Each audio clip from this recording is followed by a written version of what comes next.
안녕하세요. 창천 미팅룸의 김종호입니다. 반갑습니다.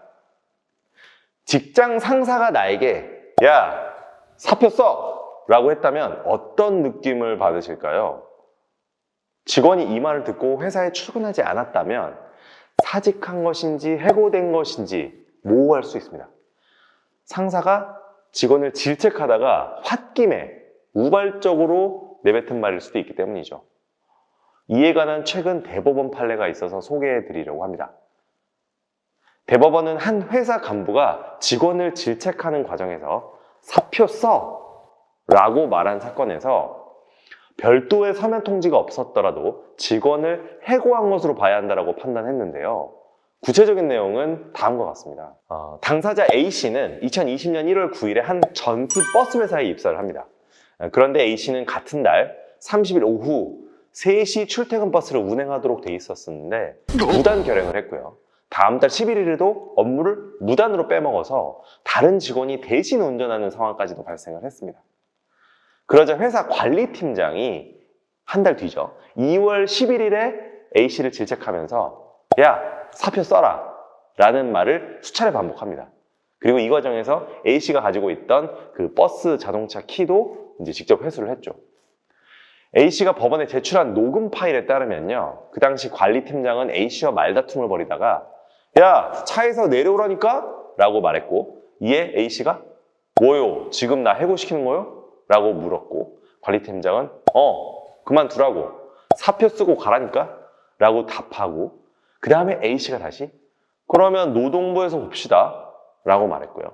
실제로 이튿날부터 회사에 출근을 안 해버립니다. 그리고 A씨는 부당해고를 당했다면서 5월 1일 전남지방노동위원회에 구제 신청을 곧바로 해버리죠.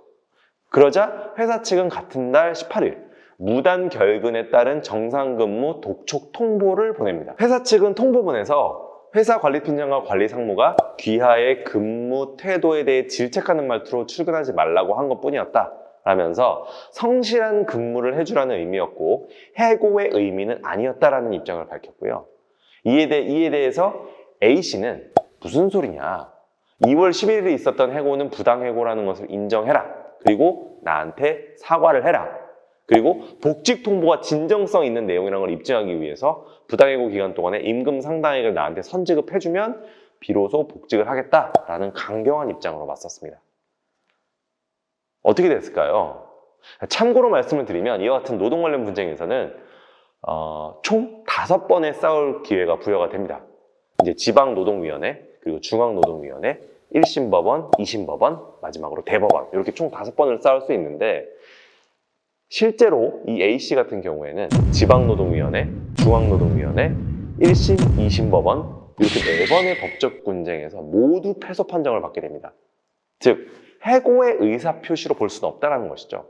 요컨대 사표 써! 라는 말은 원고에게 사직서 제출을 종용하는 것일 뿐 근로관계를 종료시키겠다는 의미는 아니라는 판단인 것이죠. 실제로 A씨가 이 같은 말을 들은 다음에 사직서를 제출하는 등 따로 분명한 사직의 의사표시를 하지 않았다는 점도 해고가 아니라는 판단의 근거가 됐고요. 또 관리팀장에게는 근로자를 해고할 권한이 없다는 점에도 주목을 했던 것으로 보입니다. 그런데요, 대법원에서 다른 판단을 내리게 됩니다. 대법원은 해고가 이루어졌는지 여부는 구체적인 경위, 재반 사정을 모두 고려해서 판단해야 된다고 판시를 했죠. 원고에게 사표를 쓰고 나가라는 말을 여러 차례 반복하는 등의 언행을 한 것은 단순히 우발적 표현에 불과하다고 보아서는 안 된다라고 판시를 했고요. 구체적으로는 또 관리팀장이 버스키를 회수해간 점도 주목했습니다. 버스키 반납을 요구한 것은 근로자의 노무를 더 이상 수령하지 않겠다라는 의미로 평가를 한 것이죠. 대법원은 회사가 인력 부족으로 운영상 어려움을 겪으면서도 3개월 동안 아무런 조치도 하지 않다가 A씨가 진호위에 부당 해고 구제 신청을 한 뒤에야 비로소 출근을 독촉했다는 점을 볼 때 대표이사가 묵시적으로 해고를 승인 추인했을 가능성이 높다라고 판단을 한 것입니다. 어떠신가요? 아무리 농담이라도 야, 사표 써라, 이런 농담하시는 직장 상사분들 앞으로 주의하셔야 할 것 같습니다. 모쪼록 이와 같은 근로 관련 분쟁으로 인해서 선의의 피해자가 더 이상 생겨나지 않았으면 하는 바람입니다. 이상 창천 미팅룸 김종훈이었습니다.